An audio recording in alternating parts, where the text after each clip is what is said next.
오늘 우리에게 주신 하나님 말씀은 누가복음 21장 12절에서 19절까지의 말씀입니다. 이 모든 일 전에 내 이름으로 말미암아 너희에게 손을 대어 박해하며 회당과 옥에 넘겨주며 임금들과 집권자들 앞에 끌어가려니와 그러므로 너희는 변명할 것을 미리 궁리하지 않도록 명심하라.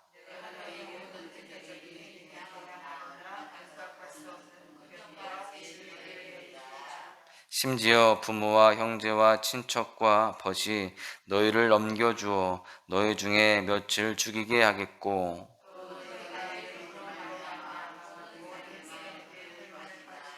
너희 머리털 하나도 상하지 아니하리라. 너희의 인내로 너희 영혼을 얻으리라. 아멘.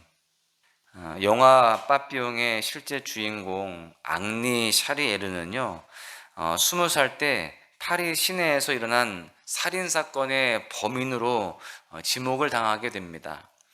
검사는 거짓 증인을 내세워서 그를 살인자로 누명을 씌웠고요. 이 샤리에르는 중형을 선고받고 감옥에 갇히게 됩니다. 그는 검사에 대한 복수심으로 탈옥을 결심하죠. 그리고 실제로 탈옥을 하게 됩니다. 그리고 탈옥 후에는요, 남미 곳곳을 다니면서 갖은 일을 하면서 돈을 모았습니다. 그리고 시간이 흘러서 자신에 대한 공소시효가 지나자 그 검사를 죽이기 위해서 파리로 돌아왔습니다. 그리고 과거에 대한 향수와 복수에 대한 다짐으로 파리 시내를 걸었습니다. 그러나 시간이 흐를수록 그는 자신이 복수심에 매여서 자유롭지 못하다는 그런 고민에 빠져들었고요. 결국 하나님 앞에 무릎을 꿇습니다. 하나님, 제가 복수를 포기합니다. 그리고 제가 복수를 포기한 대가로 다시는 이런 비극이 생기지 않게 해 주십시오. 그렇게 그는 자신의 복수를 하나님께 맡기고 남은 삶을 자유롭게 살아갔습니다. 여러분, 이처럼 우리는 살면서 억울한 일을 당할 때가 종종 있습니다. 내가 하지 않은 일로 오해를 받기도 하고요. 또 다른 사람의 모함으로 어려움을 겪을 때도 있습니다. 그리고 내가 의도하지 않았지만 내가 한 일로 인하여서 손해를 볼 때도 있습니다.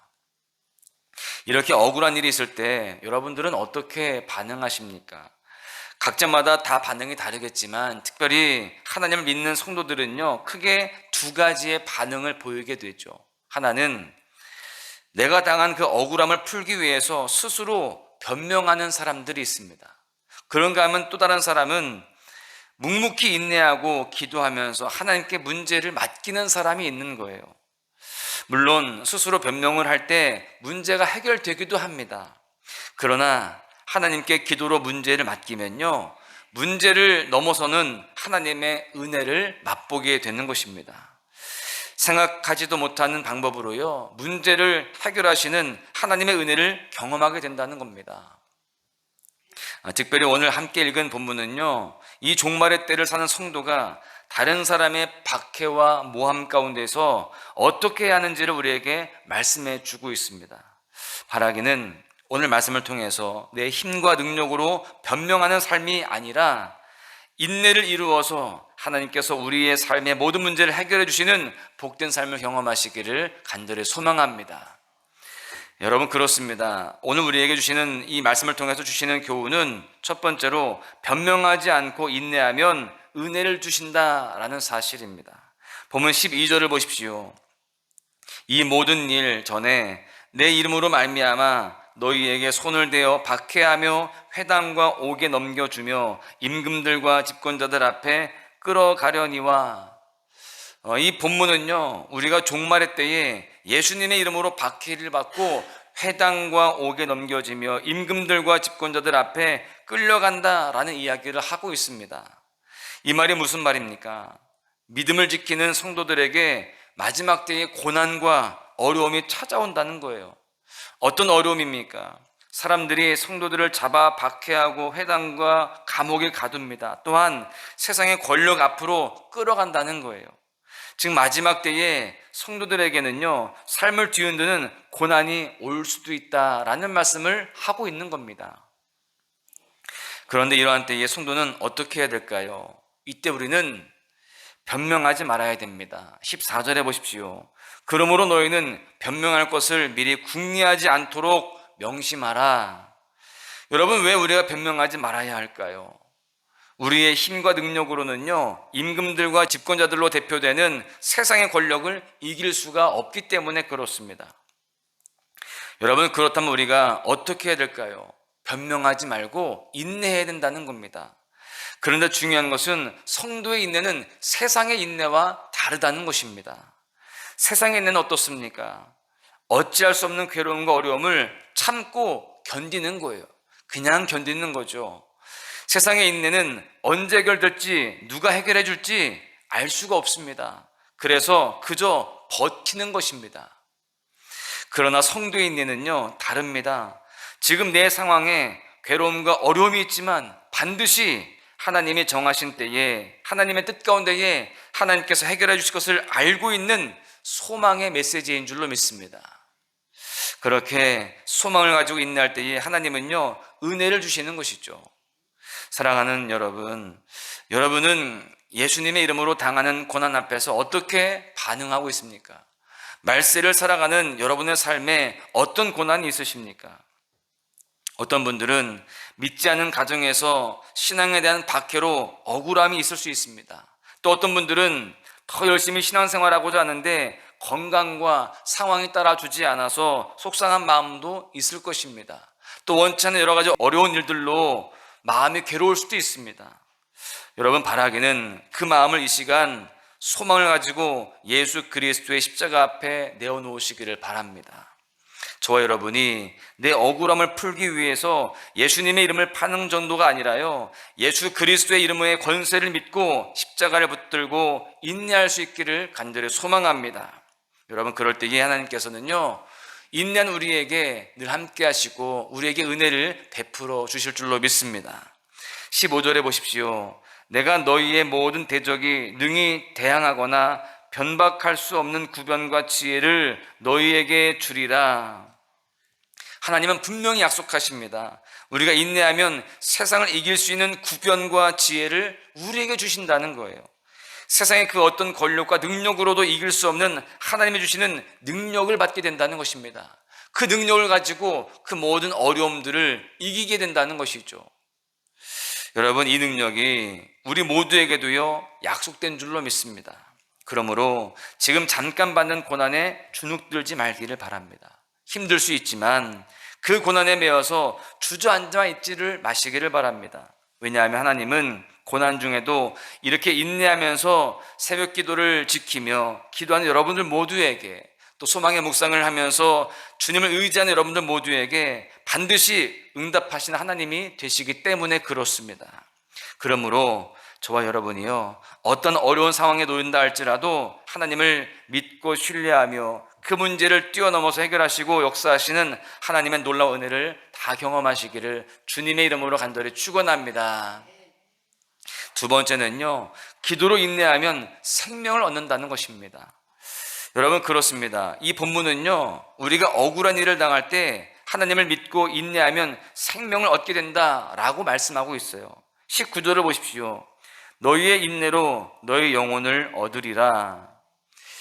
예수님을 믿는다는 것은 고난이 없거나 미움받지 않는 삶을 산다는 말이 아닙니다. 오히려 예수님을 믿는 것으로 미움을 받을 수가 있어요. 그러나 중요한 것은 그 고난을 통해서 나를 죽이고 인내하면 하나님께서 우리의 생명을 살리신다는 것입니다. 죽은 자 같으나 하나님께서 우리를 살리신다는 것이죠. 이처럼 하나님은 우리의 인내로 영혼을 얻을 것이다 라고 말씀합니다. 영혼을 얻을 것이다, 이 표현이 무엇을 의미하느냐? 새 생명을 얻는다라는 말입니다. 성경은 이 사실을 예수님을 통해서 분명히 보여주시죠. 예수님은요, 이 땅 가운데 살아가시면서 많은 억울한 상황들을 만나시게 되었습니다. 공생의 과정 가운데에, 또 광야에서 사탄에게 시험당할 때도요, 특별히 십자가 고난 앞에서 예수님은 변명할 수 있었습니다. 그리고 예수님의 그 능력으로 인하여서 그 상황을 피하고 오히려 자신을 억울하게 한 사람들과 권력자들을 무릎 꿇게 할 수도 있으셨습니다. 그러나 예수님은 고난 가운데 변명하지 않고 인내하셨어요. 여러분, 그런데 간혹 사람들은 이렇게 이야기합니다. 예수님은 하나님이시니까 그 고난을 견딜 만한 힘이 있지 않았을까? 여러분, 그런데 그렇지 않습니다. 억울한 상황 가운데 계신 예수님은요, 인간의 모습으로 이 땅 가운데 오셨기 때문에 우리와 동일하게, 아니 우리보다 더 큰 억울함과 힘듦을 그렇게 겪으셨을 것입니다. 그리고 육체적인 고통도 동일하게 당하셨을 거예요. 그러나 예수님은요, 십자가에 죽기까지 인내하셨습니다. 왜 인내하셨을까요? 그것이 하나님의 뜻이었고요, 또 그 인내로 우리는 구원의 생명을 얻게 되었습니다. 즉 그 인내로 생명을 얻었다라는 것입니다. 예수님도 부활하셨고 또 우리 모두에게 온 인류 가운데에 그 생명의 소망을 허락해 주셨습니다. 여러분, 예수 그리스도를 믿는 믿음을 가지고 인내하면 우리는 새 생명을 얻게 되는 것입니다. 저 천국의 소망을 경험할 수 있다는 것입니다. 그래서 로마서 5장 3절에서 4절은 이렇게 기록합니다. 다만 이뿐 아니라 우리가 환난 중에도 즐거워하나니 이는 환난은 인내를, 인내는 연단을, 연단은 소망을 이루는 줄 알미로다. 여러분, 오늘도 삶을 살아가면서 억울한 일, 또 예수 그리스도로 인하여서 박해와 고난을 받는 일이 있을 수도 있습니다. 그러나 기억하십시오. 인내하면 생명을 주신 하나님께서 우리를 구원하시고 영생의 소망을 도와여 주실 줄로 믿습니다. 오히려 더 큰 소망 가운데에 승리를 누리게 될 줄로 믿습니다. 말씀을 정리하는데요, 어려운 일을 당해도 인내하면 은혜를 받습니다. 인내하면 생명을 얻습니다. 그러므로 오늘 하루 억울한 일이 있다라고 한다면 오히려 감사함으로 나아가십시오. 하나님은 우리의 억울한 일들을 전화위복시켜 주셔서, 전환시켜 주셔서 우리를 지켜주실 것입니다. 그리고 우리 삶에 오히려 승리를 허락하여 주실 것입니다. 그래서 우리 모두가요, 오늘 말씀을 통해서 억울하지만 힘들지만 또 삶에 어려움들이 있지만 예수 그리스도로 인하여서 인내함으로 주님이 주시는 새 생명의 기쁨과 또 하나님의 놀라운 하늘의 은혜를 다 누리는 귀한 삶이 되시기를 간절히 소망합니다. 오늘 하루 그렇게 믿음으로 승리하시고 큰 은혜를 누리시기를 주님의 이름으로 간절히 축원합니다.